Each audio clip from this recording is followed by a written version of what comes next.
So this is Senposai, and I wanted to make a video about it because it's a crop that I don't think a lot of folks in North America are as aware of, and it is a plant that's very much worth growing. Senposai is a relatively new creation from plant breeders in Japan, and it is obviously it's a green leafy vegetable. Technically it is a Brassica napus, so it would cross with a Rutabaga or Russian Kale or Canola if you were letting it flower at the same time as those crops. What they did in Japan was they took European Cabbage, which is a Brassica oleracea, and crossed it with Komatsuna, which is a Asian green in the sort of pak choi and Chinese cabbage Asian vegetable family. I don't actually have any growing, but I have some tatsoi, some of which look very similar to Komatsuna. Let me go grab one. Okay, so this is tatsoi. It's a juvenile tatsoi, but it looks pretty similar to what Komatsuna looks like in this moment. This stuff is pretty closely related to Komatsuna anyway.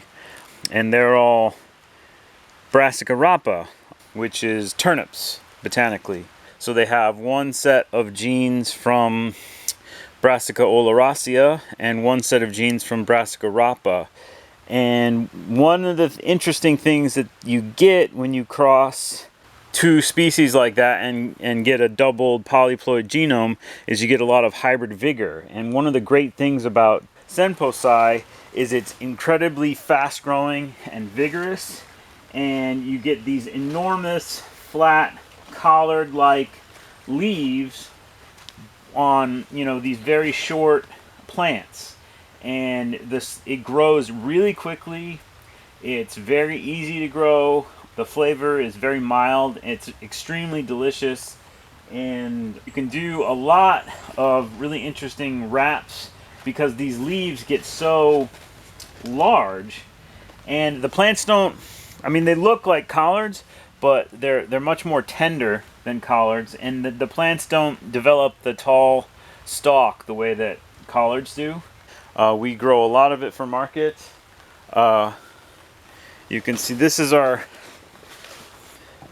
current planting here, and it's just right at the stage that I love it.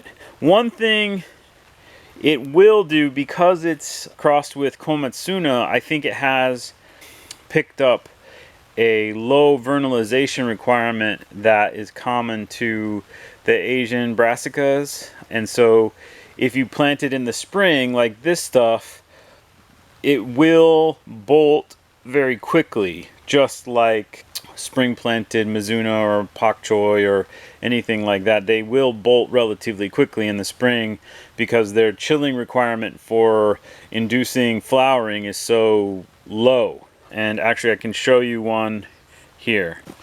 So here you can see this is a pretty young plant. It's developed some largish leaves, but it's already going to flower. It's shooting up the flower stalk, so none of these leaves are going to get any larger. So that is one downside to growing Senposai in the spring, is like this whole planting will go to flower pretty quickly, but it grows so fast that it's kind of irrelevant because I have more successions coming on. I can get multiple pickings for about a month off of this planting, even though I will start to lose plants at a certain point, that will start to flower, and then I won't get these good leaves. But I have a ton of Senposai here, and so we're in pretty good shape. So to me, the really great benefits of Senposai are, it's just as a market gardener, it's a really outstanding crop to bring to market, especially early in the spring, because you're bringing bunches of leaves that are just absolutely enormous, and I have a lot of vegetable eating customers, raw food, vegan, stuff like that, and these are really fantastic for doing things like vegetable wraps.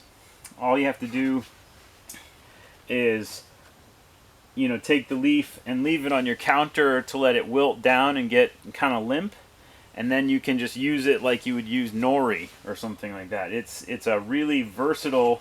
It cooks very quickly. It's very tender. You can, you know, it's mild tasting. You can use it like a salad green. It's delicious, fast growing. It really likes a lot of nitrogen. Like any fast growing leafy vegetable, you know, you want to put a decent amount of high nitrogen fertility in your soil, a lot of compost, and then something like, well, if you're organic like we are, you know, soybean meal, alfalfa meal, something like that, to really get a nitrogen boost as you're growing this crop, because it grows, it's a heavy feeder, especially of nitrogen. But the benefits is just the amount of food that it produces so quickly. It's just fantastic. You know, it looks like collard greens. I have collard greens that we grow, but they're not ready yet. You know, and the Senposai is already ready. So it's a great, super early, delicious green, you know, to start the season. And I really think more people should grow it.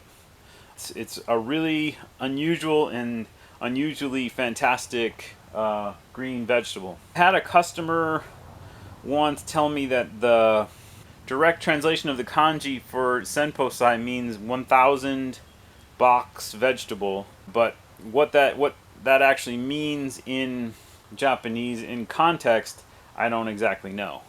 But it's certainly a really great crop to grow, and more people should be growing it. This is stuff that's grown from our own seed, but we originally got our seed from Fedco, and as far as I know, there aren't named varieties that are available in the United States, but there might be in Japan. But the straight Senposai just works fantastic as far as I'm concerned. Oh, and another great thing is a Brassica napus that is highly resistant to Swede Midge. If you're living in an area like we are where you're afflicted with Swede Midge, you know, and we have Swede Midge bad here, and Senposai is highly tolerant or resistant or what have you. So that's another, you know, awesome quality. So yeah, Senposai, worth growing, very worth growing.